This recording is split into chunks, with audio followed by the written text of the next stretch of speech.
ஹரே கிருஷ்ணா. நாம் பார்த்துட்டு வர ஸ்ரீமத் பாகவதம்ங்கிற 18 புராணங்களோட மேன்மையான இந்த கிரந்தத்தில் சென்ற பதிவில் என்ன பார்த்தோன்னா, சௌனகாதி மகரிஷிகள் கிட்ட நைமிச்சாரண்யம்ங்கிற க்ஷேத்திரத்தில் சூதர் உபதேசம் பண்ணக்கூடிய கதைகளாக தான் இந்த பாகவதம் அமையுது. அப்படி சௌனகாதி மகரிஷிகள் கேட்டுட்டு வர சந்தேகங்களுக்கெல்லாம் சூத மகரிஷி பதில் சொல்லிட்டே வராரு. போன பதிவில் சுகர் மற்றும் நாரதரோட கதைகளை பார்த்தோம்.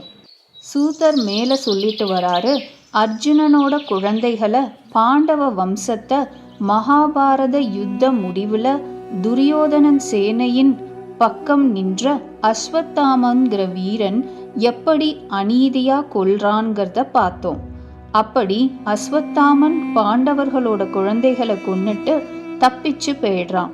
அப்படி அஸ்வத்தாமன் கொன்னுட்டாங்கிற விஷயம் தெரிய வந்த அர்ஜுனன் அவனை துரத்திட்டு போறான். அப்புறம் என்ன நடந்தது இப்போ பார்ப்போம். அர்ஜுனன் கிருஷ்ணரோட தேரில் ஏறி கிளம்பி அஸ்வத்தாமனை தேடி எல்லா இடத்தையும் பார்த்து கடைசியில் அவனை கண்டுபிடிச்சு கயிற்றுல கட்டி தேரில் இழுத்துட்டு வரான். பகவான் இப்படி தேரில் அஸ்வத்தாமனை இழுத்துட்டு வந்து தன்னுடைய இறந்த புதல்வர்களும் அழுதுட்ருக்கிற திரௌபதியும் இருக்கிற இடத்துக்கு வந்த அர்ஜுனனை பார்த்து சொல்றாரு, அர்ஜுனா, இவன் பிராமணனா இருக்கான்னு பார்க்காத, ரொம்ப கெட்டவன், இவனை கொன்னுடு. உன்னுடைய குழந்தைகளை தூக்கத்தில் கொன்னு இருக்கான். இதை விட பெரிய பாபி யார் இருக்க முடியும்? அதனால இவனை கொன்றுவிடு. பொதுவா தர்ம நூல்கள்ல 10 விதமான நிலையில் இருப்பவர்களையோ மனிதர்களையோ கொல்லக்கூடாதுன்னு சொல்லியிருக்கு. அதாவது தூக்கத்தில் இருப்பவன், குழந்தைகள், மது போதையில் இருப்பவன், அஜாக்கிரதையாக இருப்பவன், பைத்தியம் பிடித்தவன், ஸ்திரீகள், ஜடமாய் அதாவது தியானத்தில் இருப்பவன், தன்னை சரணமடைந்தவன், தேரிழந்து ஆயுதம் இழந்து இருப்பவன், பயந்தவன், இப்படிப்பட்ட நிலையில் உள்ள மனிதர்கள் சத்ருவா இருந்தாலும் கொல்லக்கூடாதுன்னு தர்ம நூல்கள் சொல்லுது. பகவான் சொல்றாரு, இந்த துஷ்டனை நீ கொன்னுடு அர்ஜுனா. இவனை கொல்றதுனால உனக்கு நல்லதுன்னு நினச்சிக்காத. இப்படிப்பட்ட அயோக்கியர்கள் செத்து போனா மேல மேல பாபம் செஞ்சு அவங்கள கெடுத்துக்கிட்டு நரகத்துக்கு போகாமையாவது தப்பிப்பாங்க. அதனால நீ அவனை கொல்றது தான் சரி அப்படின்னு பகவான் சொல்றாரு. அப்போ அர்ஜுனன் மனசுக்குள்ள நினைக்கிறான், என்னதான் இந்த அஸ்வத்தாமன் கொடியவனா இருந்தாலும், எனக்கு தாங்க முடியாத புத்திர சோகத்தை கொடுத்தவனா இருந்தாலும், என்னுடைய குருவினுடைய புத்திரனாச்சே, இவனை எப்படி கொல்றது? இது சரியா படலையே அப்படின்னு நினச்சிக்கிட்டு கயிற்றுல கட்டி இழுத்துட்டு வந்த அஸ்வத்தாமனை கூடாரத்துக்குள்ள இழுத்துட்டு போய் திரௌபதி முன்னாடி நிற்க வைக்கிறான். தன்னுடைய வம்சம் இப்படி அழிஞ்சு போனதை நினச்சி தாங்க முடியாத துக்கத்தில் கதறி அழுதுட்டு இருந்த திரௌபதி அர்ஜுனன் அஸ்வத்தாமனை இழுத்துட்டு வரதை பார்த்து ரொம்ப அதிர்ச்சி அடைஞ்சு அர்ஜுனன் கிட்ட சொல்றா, என்ன இது, ஒரு பிராமணரை போய் இப்படி துன்புறுத்துறீங்களே? என்னதான் அவர் துரோகம் பண்ணவரா இருந்தாலும் உங்களுடைய குரு புத்திரர் இல்லையா? இப்படி நாம பண்றது ரொம்ப அதர்மமா ஆகும். அதனால முதல்ல கட்டை அவிழ்த்து விடுங்க அப்படின்னு அர்ஜுனனை காட்டிலும் தர்மம் தெரிந்தவளா திரௌபதி பேசுறா. அப்போ அர்ஜுனன் இவன்தான் தன் குழந்தைகள் எல்லாம் கொன்னாங்கிறத விஷயம் தெரிவிச்சதும் கூட திரௌபதி சொல்றா, அதனால என்ன, குரு புத்திரரை துன்புறுத்துவதோ அவமதிப்பதே பாவமா இருக்க கொல்வதற்கு நீங்க எப்படி துணிய முடியும்? என்னுடைய குழந்தைகள் இறந்து போயிட்டாங்க, நான் அவங்கள இழந்துட்டேன். ஆனா இந்த அஸ்வத்தாமனோட அம்மா ஏற்கனவே தன் கணவரை யுத்தத்துல பறிகொடுத்துட்டு அந்த சோகத்துல விதவையா இருக்காங்க. இப்போ இந்த புத்திரனையும் கொன்னிட்டீங்கன்னா புத்திர சோகமும் சேர்ந்து அவங்க எவ்வளவு கஷ்டப்படுவாங்க. எனக்கு வந்த கஷ்டம் இன்னொரு பெண்மணிக்கு வர வேண்டாம். இப்படி தனக்கு மேல தர்மம் பேசின இரக்க குணமுள்ள திரௌபதிய ஆச்சரியமா அர்ஜுனன் பார்த்துட்டு இருக்கான். அப்போ சூத மகரிஷி சௌனகாதிகள் கிட்ட சொல்றாரு, இந்த சந்தர்ப்பத்துல பீமன் அங்க வரான். இப்படி தன் வம்சத்தையே முழுசா கொன்னுட்ட அஸ்வத்தாமனை கொல்றதே சரின்னு ஆவேசமா பீமன் கத்தறான். பீமன் அஸ்வத்தாமனை கொன்னுடணும்னு சொல்றான்.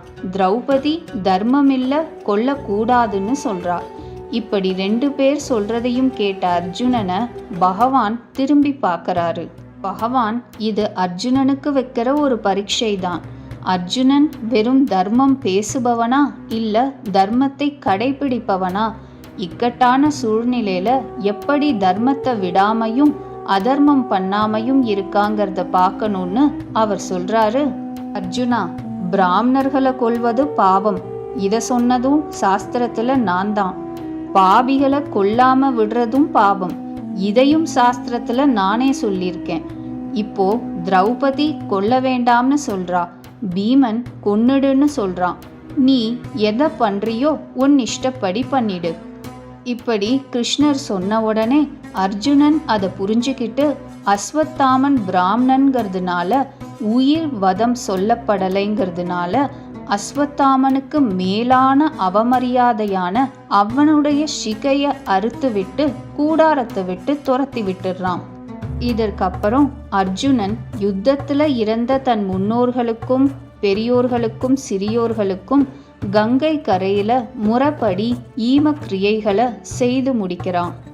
பகவான் கௌரவ சேனையில மிஞ்சினவர்களையும் பாண்டவர்களையும் சமாதானப்படுத்துறாரு.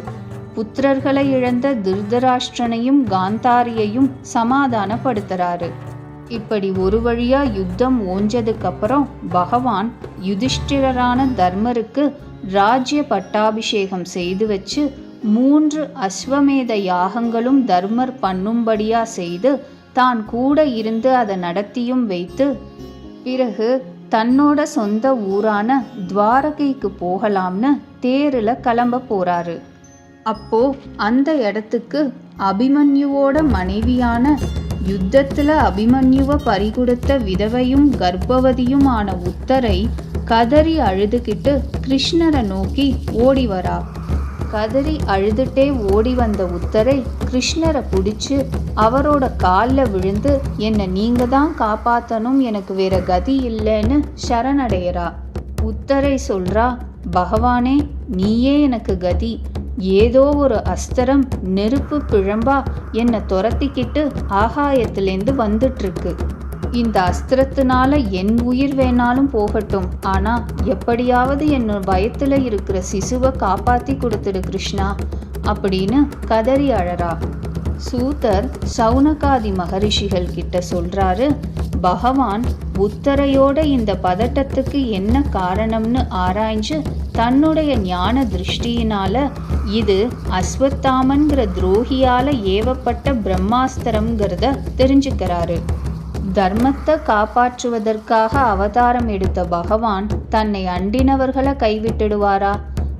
தன்னை சரணடைந்த உத்தரையையும் பாண்டவர்களையும் தன்னுடைய சக்கராயுதத்தை எடுத்து அந்த பிரம்மாஸ்திரத்தின் கிட்டேந்து காப்பாத்துறாரு.